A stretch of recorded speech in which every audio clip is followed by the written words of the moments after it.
to Vision Sunday. We're so excited that you are here today.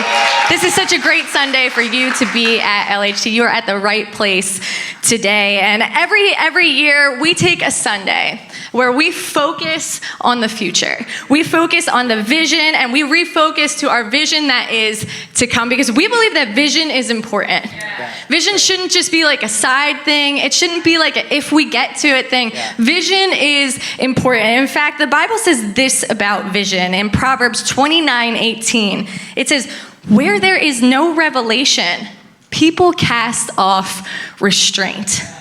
But blessed is the one who heeds wisdom's instruction.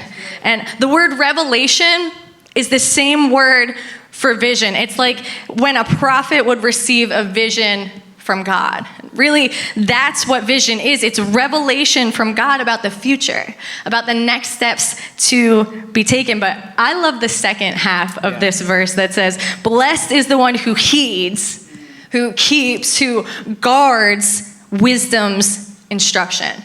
So here's what Proverbs 29 is telling us. It's telling us that vision is wisdom.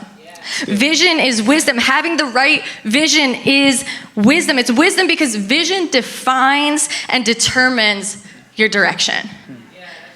And without direction, you just wander. Right? Without direction, you're just wandering. You don't have a target that you're aiming for. Wise people have clear, God-given vision for their lives. Yeah. And I would argue that wise pastors have clear, God-given vision for their churches. In fact, Habakkuk 2 says this, then the Lord answered me and said, write the vision and make it plain on tablets, that he may run who reads it. Make it plain on tablets or on vision books that everyone will get on their way out of the auditorium today before we consume donuts in the lobby, right? But make it plain, make it clear so that it can be understood, so that when we all read it, we can run. Yeah. Make it understandable and easy to run with. So first, seek God for the vision. Second, work to make it plain and easy to understand. And third, run together toward where God is calling us. And here's what we want you to know today. As a church, we have vision. That's right. We have vision because God has vision. And the challenge is not for us to go find vision, but it's to be sensitive to God's leading, because this is his church. And this is his mission. And this is his vision. And ultimately, we want to see God's vision come to fruition through LHT. That's great. And when we talk about vision, we think about it in two parts. That vision really has two parts. And the first part is celebration. And the second part is anticipation. And I think what often happens in our lives, and we can be tempted to do this as a church as well, is when you pray for God to give you vision for your life, you immediately only look to anticipation, right? God, give me vision for the future. Like, in other words, where are we going? Where am I heading? What's next month going to look like? Right. What's next year? But we actually believe that vision doesn't start with anticipation. It actually has to start with celebration. We want to make sure that we're not a church that glosses over God's goodness. Right. In fact, I think it's a tragedy to have uncelebrated miracles in our lives. Yeah. In fact, I think it really is an insult to God for him to bring breakthrough and miracles and for us to just kind of say, yeah, that was nice, and move on. But no, we need to celebrate. Yeah. We got to celebrate God's goodness. We got to celebrate what he's doing, what he has done, the miracles, the breakthrough, the favor. And when we begin with celebration, it prepares our spirit for anticipation. That's right. And so celebration, anticipation. Can we start with some celebration today? Can we do that? We have so much to celebrate. And so we want to share some numbers. We want to share some ministry partners. In fact, I want to start our celebration portion of the day with what we call Beyond Our Walls. And we're very active on Sundays and throughout the week here at LHT, but we actually are very involved in an area of our church that we call Beyond Our Walls. And we do this mainly through finding ministry partners throughout the globe and locally that are making a big difference already. We don't want to go out into the community community and recreate what other people are already doing well. Right. We want to find people that are doing it well and support them because they already know what they're doing. That's right. And we want to support them. And so we have a number of ministry partners. The first one that I want to share with you is an organization called ARC that we're a part of, the Association of Related Churches. And what ARC does, they have a mission to plant a life-giving church in every single community in the United States. Come on. And to date, they've planted, in fact, it happened just this year, they planted their 2,000th church, which is unbelievable. 1,000. 1,000. That was prophetic. Yes. I In gotta stick in my 2023. notes, you know what I mean? It's Vision Sunday, y'all. It's just going to come out. 1,000. That was good, though. I liked it. 1,000 church. In fact, some of our friends that come throughout the summer and our guest speakers here at LHT have actually planted their church through ARC. And so it's amazing that we actually get to support people and then hear from them. And the statistics show us that when a new church is planted in a community that doesn't have a life-giving, thriving church, that the odds of reaching that community go up exponentially. It's amazing. And so we have a vision to make this a life-giving church for our community, but we know that there are other states and other communities that we can't reach right now. So we want to make sure we're doing all we can to support another life-giving, because the kingdom is bigger than just this church. That's right. The kingdom is bigger. And so the ARC partnership is really a kingdom partnership. We have another partnership with an organization called Teen Challenge. And Teen Challenge has a vision to help people who are struggling with addictions to find freedom. Yeah. And this is a partner that we actually support every single month. Because of your generosity, we're able to support them monthly. And this is a personal one for us as well. It really is. This past year, my nephew, who is just 19, was struggling with a heroin addiction. And honestly, as his family, we were ashamed to say that we didn't know. But oftentimes these things go undetected until it's too late. And so he overdosed this past summer. However, he was willing, by some act of God, to go to Teen Challenge. And the life that he has found is a complete 180. He's found purpose. He's thriving. He wants to go share his testimony at churches. It's really incredible. And so from the bottom of my heart and personally, thank you, because your support has, this is your win too. Your support has literally saved my nephew's life. So thank you from the bottom of my heart, from the bottom of Pastor Jesse's heart. This is a personal one for us. And if you give, you were involved in this win. Yeah, I love that. I love that. It's one of our ministry partners that we're so proud of. And we have another ministry partner in our sort of global Beyond Our Walls, and they're called Convoy of Hope. And whenever there is a natural disaster or some kind of big event in the world, they are feet on the ground immediately, and they give water and food and shelter and all sorts of humanitarian aid. And I know the past couple of years, there's been just a number of things that have happened in our world. This year in particular, two big events that we were able to respond to through Convoy of Hope was the war in Ukraine and all of the refugees and those who were displaced and lost their home. And we were able to immediately send support. We didn't have to take up a special offering. Because of your generosity, we were able to just immediately support them. And then with Hurricane Ian that hit Florida and devastated the coast and made its way up, we were able to send support through Convoy of Hope. And I know that when things like this happen in the globe, if you're like me, you have this thought and you're like, I wish I could do something. Right. You know, you kind of feel powerless. Like, man, I wish there was something I'll pray, but like, I wish there was something else I could do. Yeah. And we want you to know that for those, because you support LHT so faithfully, you already did. Right. You did something. That's right. You actually supported. You brought water and food and clothes and shelter. Like, you have supported those in need. And we always have an eye for those things that happen. And we're able, through our Beyond Our Walls funds, to be able to support those people in those situations. So that's just a really cool. Those are some of our partnerships on the global scale from Beyond Our Walls. And I love that we are able, we're a church here in Lumberton. We gather together, but we're making a difference around the world. And I just think that that's amazing. So kudos to you. We're making a difference globally.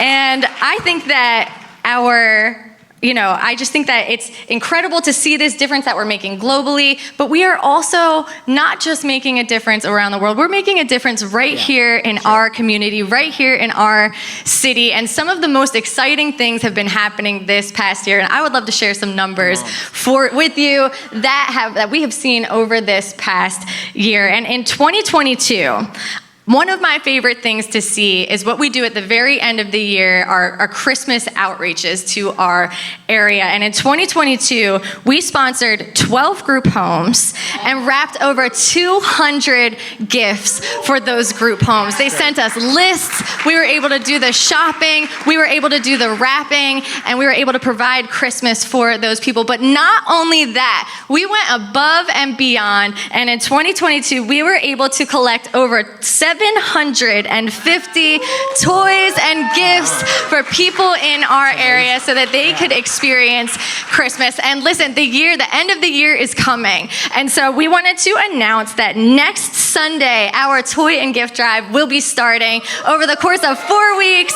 It's one of my favorite times of year. So until the 11th, we'll have 4 Sundays for you to participate in this and bring in toys and gifts. Be on the lookout for more information about that through email, through the app, and through social media, and how you can get involved. But it's one of my favorite times of year. I love numbers like this where we are tangibly making a difference in our city. But we didn't stop there. Just a couple months ago, we were able to make a huge difference in our city by collecting 222 backpacks, and we filled them with school supplies.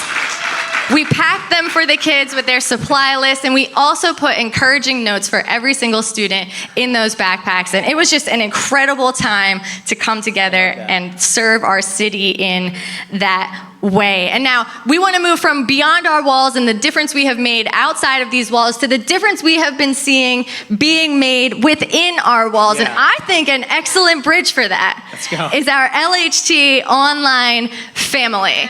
Now listen, they may be outside of our 4 walls, but they consider LHT home. And so I wanted to share some exciting numbers that we've seen over this past year with you. In 2022, we have seen 5,386 YouTube views. That is 5,386 people touched by the word of God. And our 2022 average online attendance, those are people who are joining us even right now. Hello, online family. We're so glad you're joining us.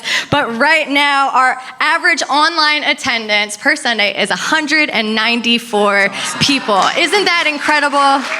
Isn't that amazing? And then something else that I believe is exciting is that they're not just joining us from the United States, they're joining us from all over the world. And some of the countries we have seen join us this year are the Bahamas, Canada, Chile, India, Italy, Mexico, Singapore, the United Kingdom, and of course, all of those who view from out of state in the USA. It's just been an incredible thing to see those numbers grow over the years. That's amazing. I want to join LHT from the Bahamas. I want to join LHT from the Bahamas. That's goals right there. That's good. Joining from Bahamas. If you're from the Bahamas, we're welcome to come visit. You know what I mean? Place to stay. It's all good. I love that, man. I love those online numbers because ministry does happen, within these walls, but it also can go to people's homes just from our teams, our production teams who make that possible. So that's just amazing. But within our walls, we're also seeing God do some amazing things. In fact, just on Sunday mornings, here's a graph of our attendance from this year. And from quarter 1 through quarter 3, we've seen a 68% growth of attendance on Sunday mornings. And it's just amazing because we're still kind of coming out of the season that shall not be named. Yeah, you know what I mean? We're kind of sworn it off. We're not going to say that word anymore. But we're coming out of it, and we've just seen God continue to rebuild this house and bring just a freshness and a vibrance. In fact, this past year, we were able to relaunch a second service time, and now we have the 9 and the 11. And one of my favorite things, that second big peak on the graph is Welcome Home Sunday. How many of you enjoyed Welcome Home Sunday? Such a fun day. Such a special day. It was our highest attendance since Q1 of 2020 when we shut down. Yeah. And we just saw so many people come in. It was such a good time, and there was bacon. There was bacon. We had bacon. We had Kona ice. and bacon. What could be better? What could be better? It was honestly. a great Sunday. Man, and God's just been doing so much. This next number that I love is what we talk about week to week called LHT Connect. And we believe that finding your purpose and finding your why and getting plugged into the church is such a crucial part. It's what Jesus is building. And part of his vision for our lives is to find our place in his church. And this year, our LHT Connect attendees we've seen 97 people come through LHT Connect. That's awesome. And I love that so much because it means that people know their next step. Yeah. People know that coming on Sunday is great, but there's actually more. There's a next step for you. And 97 people this year have taken that next step. Now, this number is the number why we exist. Yes. And if I know LHT, like I think I know LHT, is going to get loud. So if you don't like loud noises, plug your ears. But I feel like some people are going to shout and clap. Come and on. every single person in the auditorium is going to stand up on their feet. This is can I tell you the salvations for 2022? Tell us. 339 Come salvations. Come on, stand up on your feet and thank God. It's amazing. Come on. That's my favorite number. Darkness to light, death to life. That 339 people have found life to the fullest in Jesus. Amazing. How amazing Absolutely is that? amazing. I just love that. And since we relaunched LHT in 2015, we've seen 910 salvations. Come on, that's amazing. That's amazing. And just so much to be grateful for. And 23 people this year took their next step by getting baptized, going public with their faith. And I just love that. They're making a public declaration of what God has done in their lives. And since relaunch, we've seen 197 people get baptized. Come on. And I just love it. I love to read a story to you about somebody who was baptized this past year. This is somebody named Jessica, and she says this: "My name is Jessica.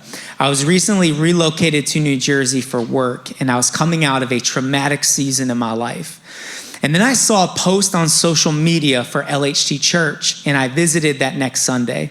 When I walked in, I was met with a warm smile from the welcome team, and I shared that it was my first Sunday and that I was looking for a place to find community.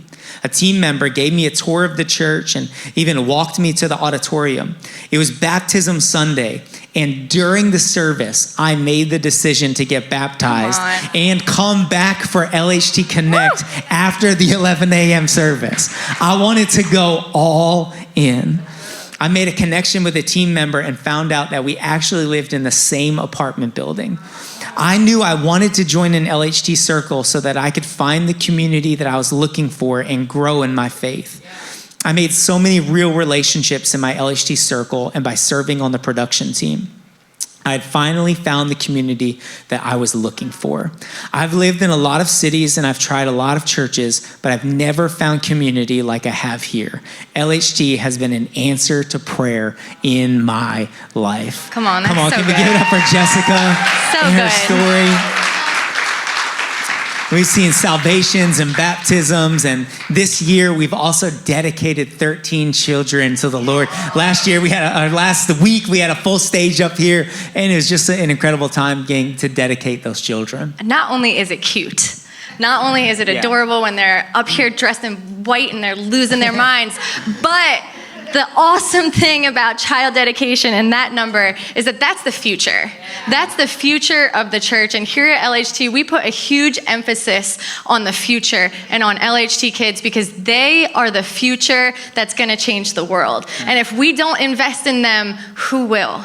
And so we love investing in LHT kids. And we've seen a amazing turnaround this past year because this past year we were able to do something incredible. We were able to begin our renovations of the kids wing. We opened up some of our, look at these before photos. We have made the best possible use of this building. We were able to renovate these spaces, create some more room for families and more room for kids who will be the future of the world. Amen. And so we've been able to see some incredible things happening through these rooms, through through this space that we've got for these kids. And we actually have a story for you today of a family who started coming just this past year and have seen awesome things happen in their family through LHT Kids. This is from someone named Tammy. She says, "My name is Tammy. Being a military family is hard with moving so often, leaving behind the community and friendships you built, and starting the process all over again at the next base. But it's especially hard for the kids. We had a wonderful church that our kids loved back in Oklahoma. So a few months after we arrived in New Jersey, they started asking when we were going to go to church again. We had tried a few other churches that didn't quite fit well for us because our kids are a big factor in feeling a sense of belonging. And after hearing about LHT by many people on social media, which, by the way, there's a pattern here, isn't it? You gotta reach your circle. You've got to reach your circle. And so Tammy heard about LHT through social media, and it says, we decided to give it a try. The atmosphere was great, and our kids felt so welcome. They love LHT Kids. The team members make them feel so special and so seen, and we are so thankful to have a place that our kids look forward to going to every Sunday." I love that. It's amazing. Come on, I love hearing stories like this. There's just so much to be grateful for, isn't there? So much to celebrate. God has been so faithful this past year at LHT. And now we want to turn our focus from celebration to anticipation, because God has been faithful. And the truth is that God's faithfulness in the past is always the seed for our faith for the future. That's good, yeah. Looking to how God has been faithful fills us with confidence that he's going to continue to be faithful as we step into the future and into the unknown. And, we've shared a lot of numbers today, right? Numbers of salvation, numbers of baptism, numbers of child dedication, numbers.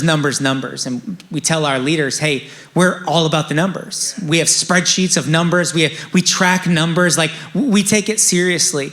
And the reason why we take the numbers seriously is because we believe that every number has a name. Yeah. So you heard numbers of salvations, but we know the names. Yeah. And every one of those names has a story. And every one of those stories matters to God. And so as a church, what matters to God matters to us. Yeah, that's right. So we say we're all about the numbers, but what we really mean is we're all about the names behind the numbers. Come on. And we're all about the stories that those names represent. In fact, when we look at our community, there are so many numbers that represent names that have a story that we believe we're called to reach. In fact, if you linger around LHT for any amount of time, you're going to see this map again and again. This map is a 25-mile radius in every direction from where you're sitting right now. We're situated in such a special place in our country because within this 25-mile radius in every direction, there are over 4 million people. Come on. Not only are there 4 million people, but there are 3 major cities. Within 25 miles, there's Camden, there's Trenton, and there's Philadelphia. And we believe that we're situated here for a purpose. That's right. This isn't coincidental, and this isn't accidental. And I believe that oftentimes God's vision will accompany our location. And so the vision that God has given us as a church is to be a regional influence in this area. Yeah. Is to see these 4 million people. And when we talk about Vision Sunday, here's what we're asking. We're asking, what is God leading us to do that will be our next step to reach more of these people? To reach more of these 4 million people. How do we reach more of the not yet? And we know this is a big harvest field. So when we talk about vision, we're talking about how do we better reach this harvest field. And one of the things that we were able to do this past year that Pastor Emily was talking about was the LHT Kids Wing. And what an amazing thing. But you know what's special about the LHT Kids Wing that we're celebrating today? Last Vision Sunday, it was just the vision. That's right. It was just blueprint photos. It was just, hey, wouldn't it be cool if we could create spaces for people like Tammy and her family that we didn't even know yet? But in faith, we said, hey, if we stepped out and we make space, God will bring the people. And I love that it was just a vision just a year ago, and now it's our everyday reality. And so now as we look at the vision for 2022, hey, what's now the next step? Right. The next step is to complete the Kids Wing that we started this past year. And this is the last and final phase of our kids wing. In fact, it's the very last square inch of the lower level of our building. Come on. So it's amazing that we're going to be able to step into this. And Yes. I want to show you what we're going to be stepping into as the next phase of our vision. This is a blueprint of the next phase of the kids wing. And what's highlighted here is what we're calling our LHT Kids Auditorium.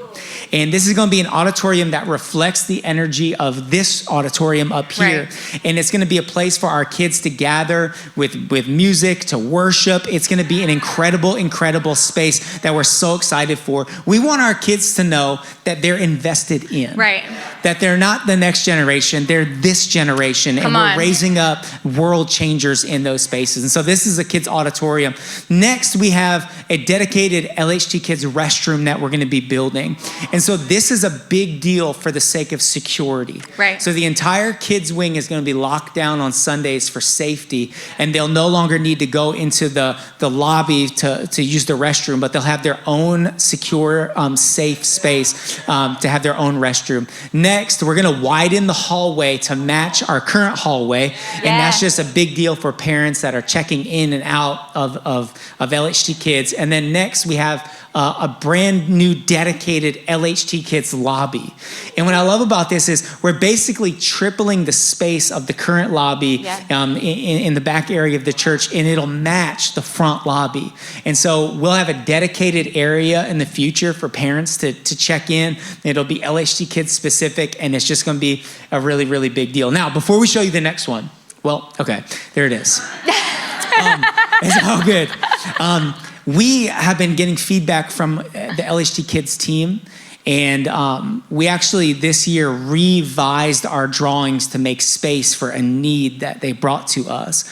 And we have a growing need in our church and really our community for children who have special needs. Yeah. And so we were able to redraw some things, move some things around, and the space that you see here on the screen is our brand new special needs classroom for LHT Kids.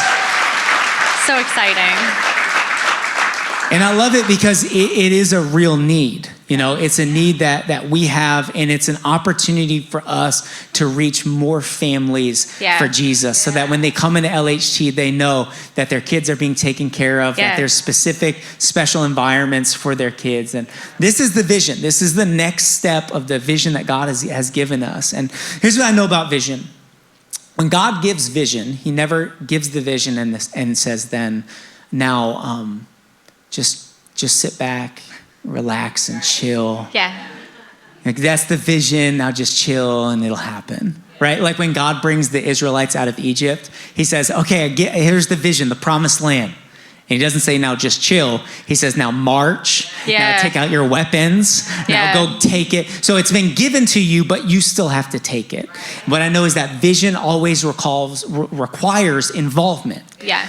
God gives vision, but the vision requires involvement. It requires an investment on behalf of God's people. And so this next phase of the vision for LHT, to build out all of those classrooms, the auditorium, the lobby, the hallway, the restroom, the special needs room, will cost us about $100,000.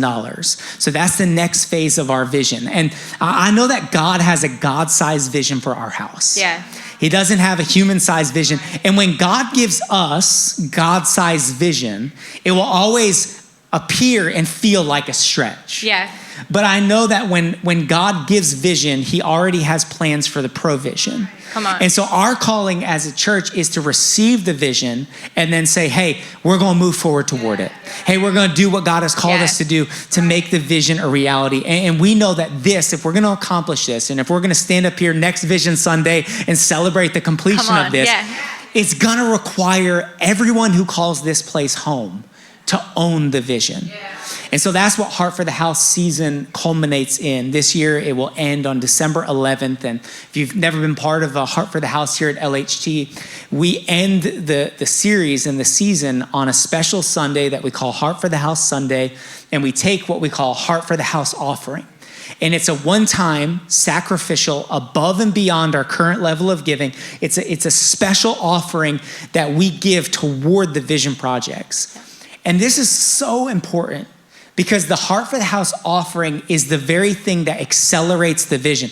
It's actually the thing that sets the pace for the vision that God has given us. And so each year we challenge everyone in the house that if you receive anything from this house, that you would on this Sunday sow above and beyond back into the house so that others could receive. You know, I was thinking about it this week and I realized I can never give this house more than I receive from it. Come on. That's like, right. I can't preach enough sermons. I can't serve enough. I can't give enough. The relationships that I have, the support that I have, the community that I could literally never give more than I receive. That's right. And what this Sunday is, Heart for the House Sunday, is a Sunday for us to come together and say, hey, we receive from this house. We receive friendships, community, joy, hope, peace, encouragement. So we're going to sow back in generosity so that the not yets who are not yet here can receive what we have received. And so you'll hear more about this over the next several weeks. In fact, today we have written it clearly on tablets of paper. And on your way out of the auditorium today, we want to get this information in your hands that will lay out the specifics of what we're trying to do and why, and you'll hear more information about it. But here's what we want to leave you with. This is not a building project. This has never been a building project. This is a people-reaching project. That's right. And if God has given us a building, which, by the way, buildings just so happen to be very good places for people to gather. That's right. So and we expect people to gather.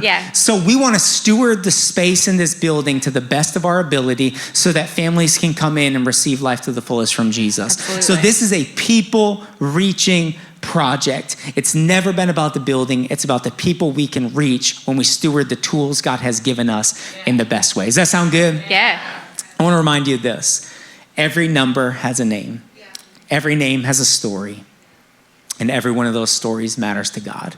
And we want to show you one of those stories right now. I'm Kyle Corbin. I serve at the LHT Welcome Team. And, LHT changed my life.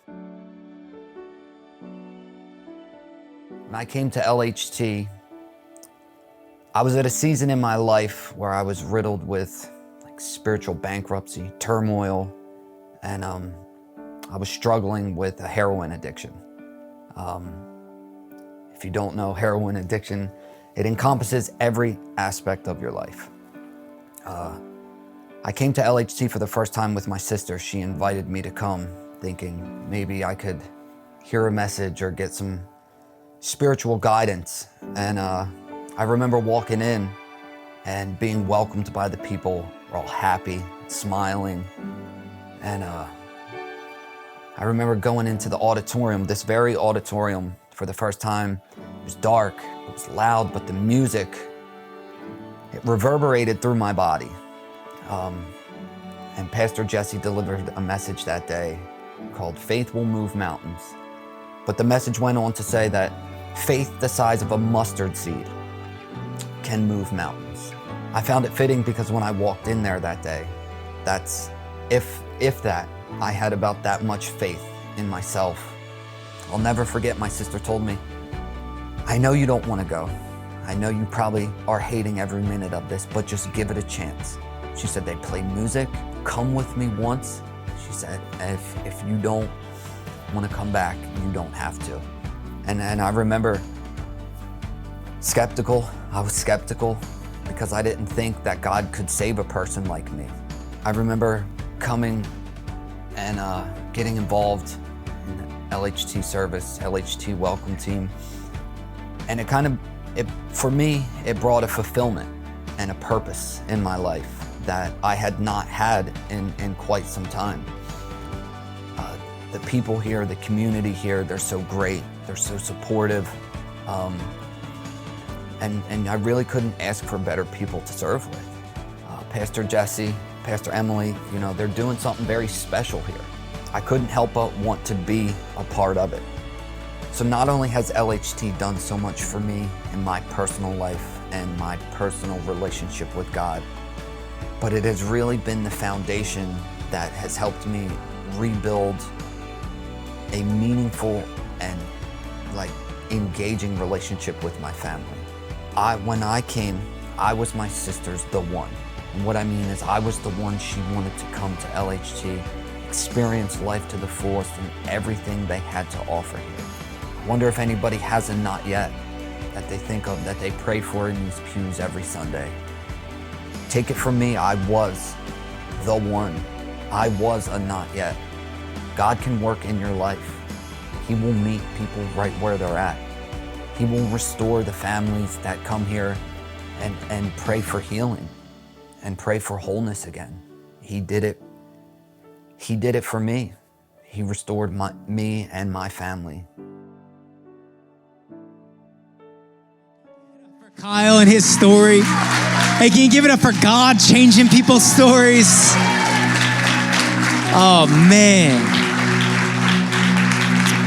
Come on, every number has a name, and every name has a story, and every single story matters to God. And now I love what Kyle said about how he wasn't not yet, and now he shares the calling to reach the next not yet. There's this moment in the ministry of Jesus, Matthew chapter 9, where Jesus is traveling with his disciples and his popularity is growing.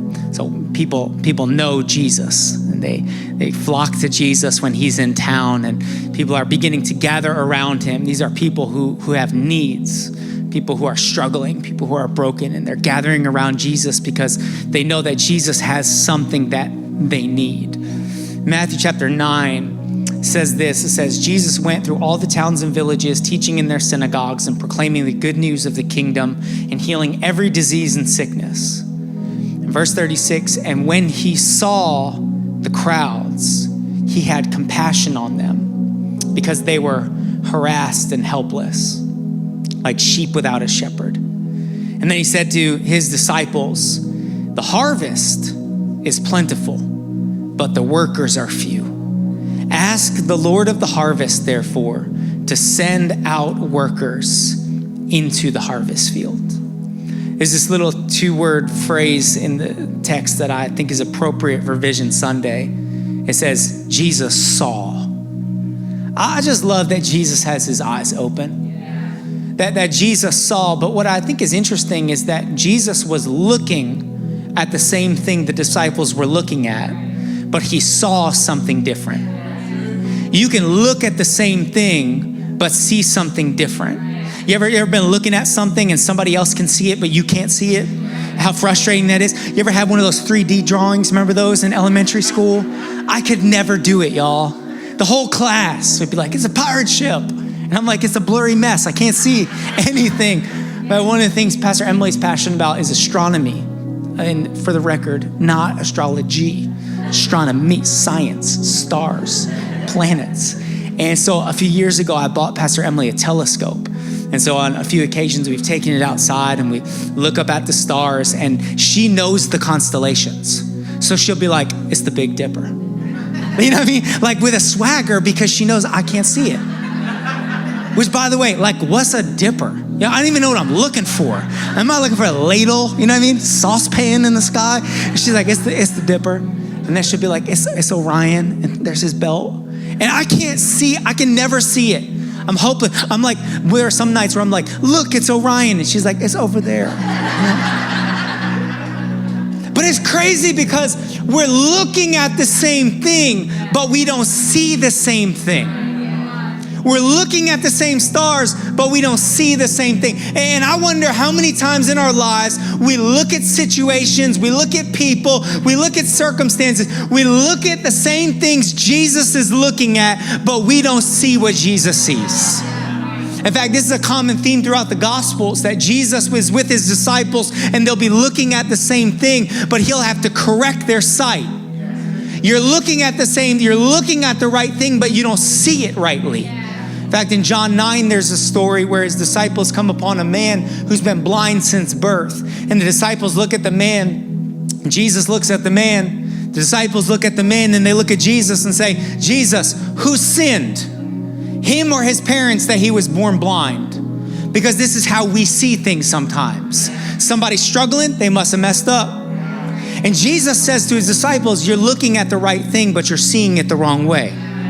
You're looking to the past and the cause, but I'm looking to the future and the result. I want to see how God will display his power through this man's life.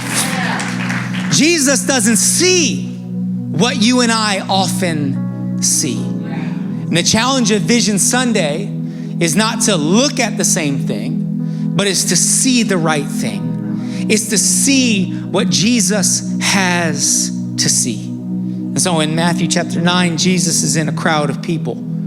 I am not a crowd people person. I don't like people breathing in my face. I don't like people stepping on my sneakers. Pre-Jesus Jesse comes out when I'm in a crowd, like New Year's Eve, Times Square. That is my nightmare. But Jesus is in this crowd. No doubt people are pushing into him. No doubt people are yelling in his face to heal him and they have needs for him. No doubt people are stepping on his feet. They're crowding, they're grabbing his clothes. And Jesus, it says, doesn't look at the annoyance, or he doesn't look at it says he saw. What's fascinating to me is what it says he saw. He didn't see people on surface level. He didn't see people with surface level needs that are invading his space and keeping him from where he's going. He saw sheep. He saw sheep without a shepherd. He uses two words. It says they were harassed and helpless. It's a fascinating description because I think the same description applies to many people in our day. Maybe even some of us who are sitting in these seats today, harassed. What do I mean by that? Harassed by life. Like you've got circumstances and situations in your life that you've been trying to deal with, trying to get free from, trying to move away from, and they're just sticking with you, harassing you. And for some of us, we're being harassed by anxiety daily, harassed by depression, harassed by a lack of joy, harassed by a lack of peace, harassed by addictions, harassed by past failures, harassed by past mistakes, harassed by our finances, harassed by our health report. We're walking through life and just feeling harassed. But the tragedy of what Jesus sees is not just that they're feeling harassed, but that they think they're helpless. They've gotten to a place where they believe that the pain I've been feeling is the pain I will always feel. Like there's no hope. There's no hope. And Jesus sees this. People harassed by life, feeling helpless and hopeless, and his heart can't take it. His heart breaks for them, and he says there's got to be something done for these sheep without a shepherd. Jesus looks at the same thing his disciples look at, but he does not see what his disciples see. In closing, I just wanted to share with you three quick things about what Jesus sees and how you and I can become the people who see what Jesus sees. Number one is this. I want you to see that Jesus had an awareness of the need. I didn't say he knew all of their needs, which he probably did, as 100% God and 100% man. But I mean, he had an awareness of their need. That beneath the needs they had on the surface, he knew that there was one need they all had in common. That there was a soul level, spiritual need that sat beneath the surface of the physical needs that they were carrying and asking him to heal. I wonder for you and me, do we have an awareness of the need of the people in our life? Because what we see day in and day out, we see our neighbors, we see our coworkers, we see our friends, we see our family, we see, but do we really see? Do we have an awareness that there are 4 million people within a 25-mile radius of us at this moment that have a spiritual need to be reconnected with the Father? Because I want you to know, when you have an awareness of that need, it will shift your lifestyle. It will change what you think about. It will change what you pray about. It will change what you put your energy into. When you have an awareness that there is a spiritual need, in the lives of the people that I just so casually brush shoulders with daily. But Jesus didn't leave it at simply an awareness of the need. He also, second, had an understanding of the calling. Sometimes we have an awareness of the need and we leave it at that. Post a prayer on Facebook. Sending prayers your way. Thoughts and prayers. I love that Jesus, though, he shifts. He has an awareness of the need, but then he talks about the understanding of the calling in terms of workers in a harvest field. You hear it? Workers. That my calling is not to be aware that there's spiritual needs. It's to say, God, how can you use me to be a worker? God, how can you use my talent? God, how can you use my time? God, how can you use my treasure? I want to be a worker in the field that your heart breaks for. It's a harvest field. And one thing I know about harvest, I don't know a lot, but I do know that harvests don't reap themselves. We need workers, Jesus says. We need people who are willing to say, I don't feel like much. I don't know if I have enough to offer. I don't know if I can even make a difference, but I'm here. And God, if you'll use me, I'm willing. Jesus had an awareness of the spiritual need. He had an understanding that there's a calling for workers to be sent out in the field. But I'm going to tell you this, neither of those two will really matter that much unless you have the third one. Jesus had a heart for the harvest. A heart for the harvest is when it sinks down from your head into your heart, where it becomes something that you're passionate about, that you can see the needs of others and it breaks your heart. God, I gotta do something. God, use me. What can I do? How can I be of service? It was his heart for the harvest. A heart for the harvest is when you get passionate about reaching people.